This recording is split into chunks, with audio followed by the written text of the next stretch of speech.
Now, if you have neurodiverse kids, chances are you've experienced some things that were, let's say, embarrassing or unpleasant or difficult. Your kid with a sensory overload can't attend birthday parties because it's too much, or can't join kids in certain activities because it's too much, or they join in and then later they come home and have a meltdown. Kids with anxiety don't want to go and join the other kids. It's a struggle to get them out the door. There are so many ways, right? Like the kids who have demand avoidance disorders of any kind don't want to do anything you tell them to do, which can be a struggle because as a parent, you kind of need to get your kids to do certain things, right?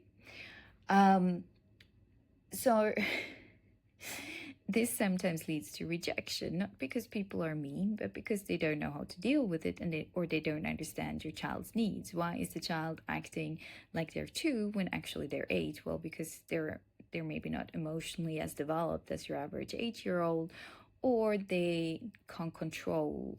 They have, what you say, dysregulation when it comes to emotion.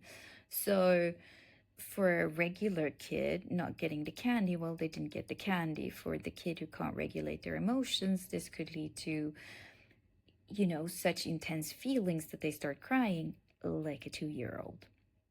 So I have kids with ADHD, so they won't sit still.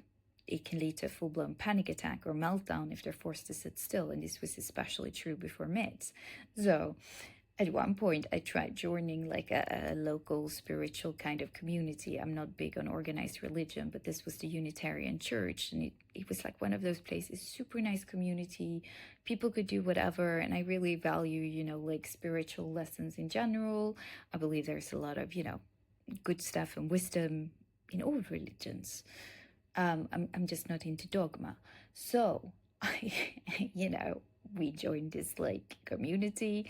We went there a couple of times, and then it was like, sorry, you can't come to service because your kid is like a distraction.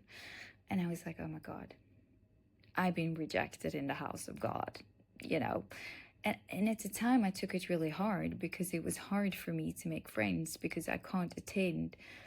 Once mid started, we could do daytime events, but we couldn't do the evening ones because we didn't know what was going to happen.